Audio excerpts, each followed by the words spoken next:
अयोध्या ही नहीं बल्कि पूरा देश 22 जनवरी को दीपोत्सव मना रहा है।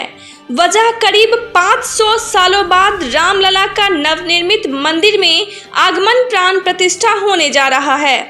अयोध्या भले ही उत्तर प्रदेश में हो, मगर श्री राम का संबंध बिहार के बक्सर, सारण, सिवान, वैशाली, हाजीपुर और लालगंज से भी है। भगवान राम के अवतरण का माध्यम कोई और नहीं बल्कि उस काल के प्रकांड विद्वान ऋषि श्रृंगी बने थे। अयोध्या के राजा महाराज दशरथ को जब पुत्र नहीं हो रहा था, तब वे गुरु वशिष्ठ मुनि के आदेशानुसार श्रृंगी ऋषि के पास गए और अपनी इच्छा प्रकट की।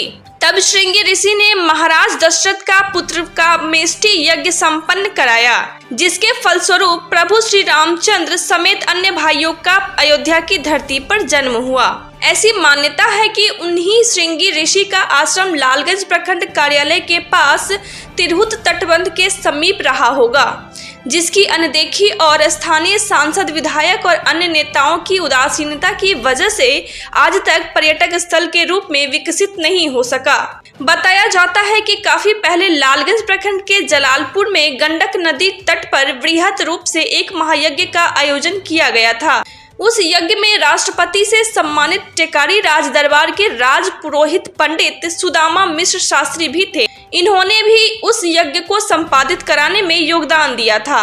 उस यज्ञ के बाद जो दक्षिणा की राशि मिली, उस राशि से सुदामा जी ने बनारस जाकर वहां से श्रृंगी ऋषि की सफेद संगमरमर की मूर्ति लेकर आए।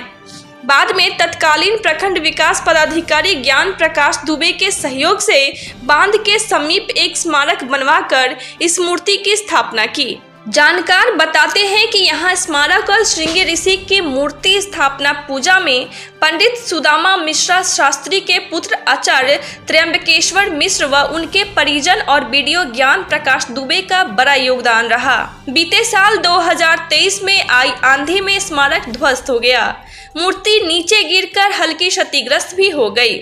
पंडित सुदामा मिश्र शास्त्री के पौत्र आचार्य यज्ञानंद मिश्रा समेत उनके परिवार के लोग बताते हैं कि मूर्ति की सुरक्षा और संरक्षा के ख्याल से उसे अपने घर पर ही रखा गया है। स्मारक निर्माण होते ही पुनः वहीं स्थापित कर दिया जाएगा। मान्यता ये भी है कि जनकपुर जाने के दौरान हाजीपुर के रास्ते विश्वामित्र और प्रभु श्री राम और लक्ष्मण भी यहाँ पहुँचे थे। इस तरह लालगंज का प्रभु श्री राम से भी गहरा संबंध बताया जाता है। महाराज दशरथ एक के बाद 3 शादियां किए, कौशल्या, कैकेयी, सुमित्रा से, लेकिन एक भी संतान उन्हें प्राप्त नहीं हो सका। फिर अपने कुलगुरु वशिष्ठ के पास गए और उनसे जाकर के निसंतानता का कारण पूछे, तो उन्होंने कहा कि यदि पुत्र का मेष्टि यज्ञ यदि करोगे महाराज तो अवश्य में संतान होगा, और पुत्र कामेष्टि यज्ञ अत्यंत कठिन है, जिसे श्रृंगी जैसे विद्वान और नवयुवक आचार्य ही करा सकते। मैं तो इतना वृद्ध हो चुका हूं कि अब मेरे द्वारा संभव है नहीं। उस समय महाराज दशरथ के मित्र अंग प्रदेश के राजा रोमपाद अंग प्रदेश में शासन करते थे और महर्षि श्रृंगी वहीं पर उन्हीं के यहाँ उनका तत्कालीन निवास स्थान था। फिर महाराज दशरथ ने अपने दूतों के माध्यम से श्रृंगी ऋषि को बुलाया।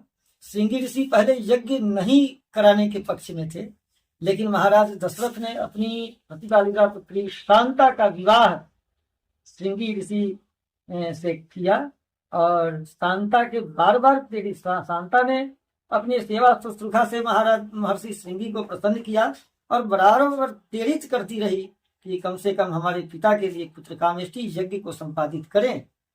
फिर महर्षि श्रृंगी तैयार हुए और अंग प्रदेश से इसी लालगंज होते हुए मतलब अयोध्या के लिए प्रस्थान किए और पुत्र कामेष्टि यज्ञ संपादित करके फिर इसी मार्ग से वह अंग प्रदेश वापस लौट गए।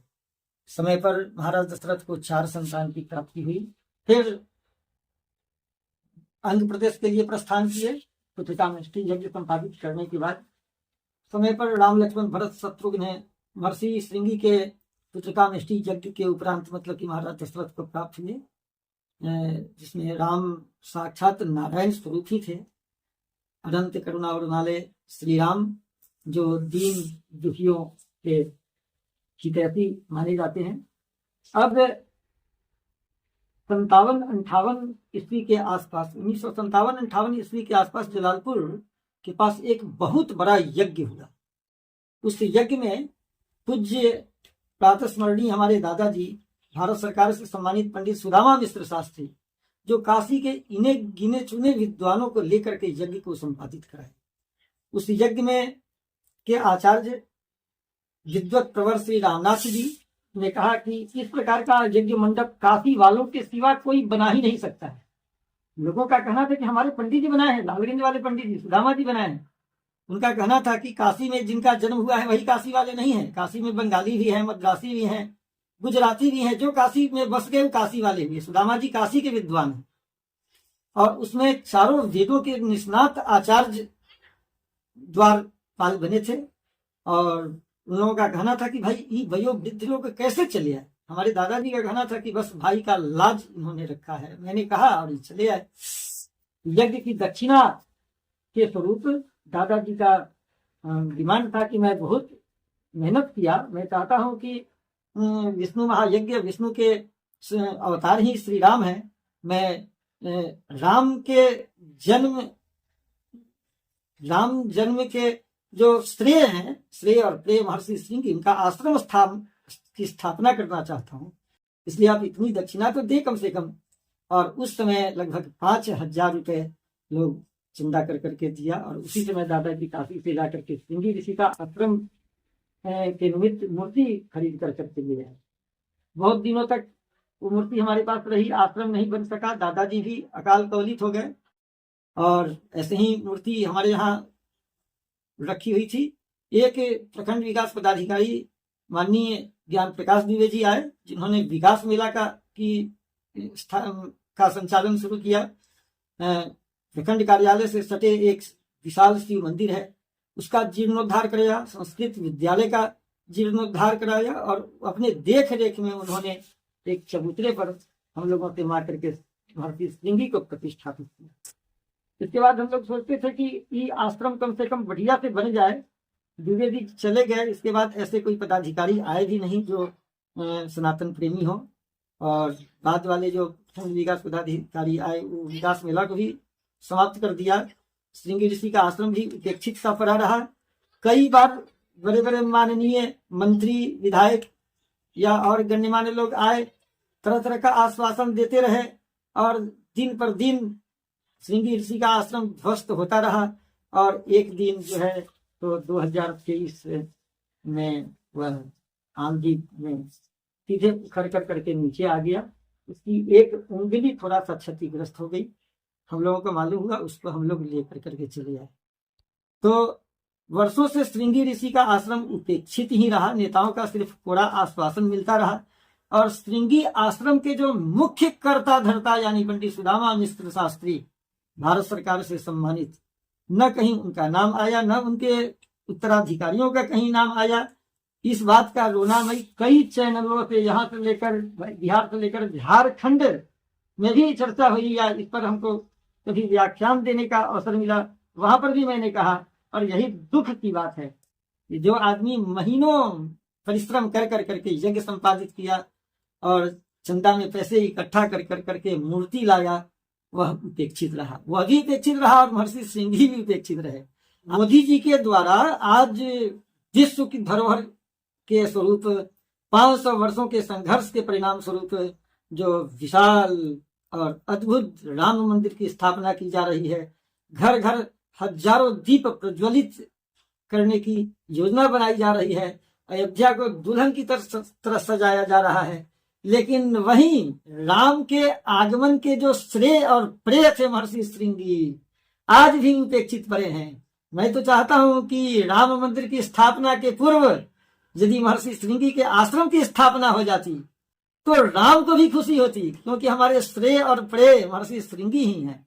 और यह महर्षि श्रृंगी के आश्रम की स्थापना के जो मुख्य कर्ता धर्ता थे सुदामा जी, जो स्वर्ग चले गए, यदि उनका कहीं नाम होता या उनके उत्तराधिकारियों का कहीं नाम होता तो भी उनको आत्मिक शांति की प्राप्ति होती कि चलो हमने महीनों जो तप किया उस तप का फल हमारे उत्तराधिकारियों को मिल रहा है।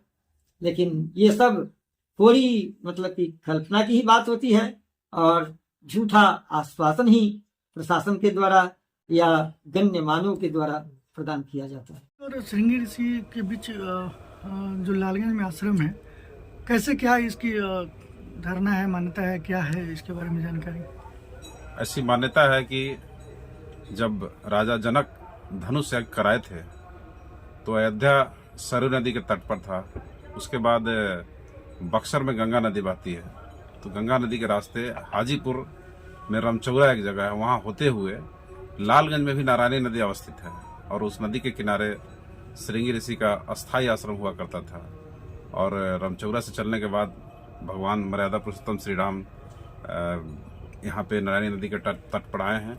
इसके बाद यहाँ से होते हुए वो जनकपुर धाम के लिए गए हैं, ऐसी मान्यता है, ऐसी हम लोगों को जानकारी दी गई है। जब ये जानकारी मिली कितनी खुशी हुई जब आप रामलला भी विराजमान हो रहे हैं और उनका कहीं ना कहीं यहाँ से भी ताल्लुकात अगर नज़र आता है कि हाँ यहाँ भी वो आए थे, कितनी खुशी होती है लालगंज वासी होने के नाते? जिस तरीके से अयोध्या वासी हर्षित है उस तरीके से हम लोग भी हर्षित है। लालगंज के लोगों को भी हर्षित होना चाहिए कि भगवान राम का यहाँ चरण पड़ा है, ऐसा धारणा है। उसके अनुसार हम लोग को बहुत हर्षोल्लास से 22 जनवरी का जो उनका रामलला विराजमान हो रहा है मंदिर में, और उस चीज़ को समझ करके यहाँ भी बहुत धूमधाम से इस अवसर पर जो है अपने तरफ से अच्छा करने का कोशिश किया जाना चाहिए। और उसमें सब लोगों से अपेक्षा है हमें जिसको त्योहार के रूप में मना लिया जाए। बिल्कुल त्योहार के रूप में, इससे बड़ा कोई भारत में त्योहार नहीं होगा। भारत क्या, पूरे विश्व के लिए त्योहार होगा ये।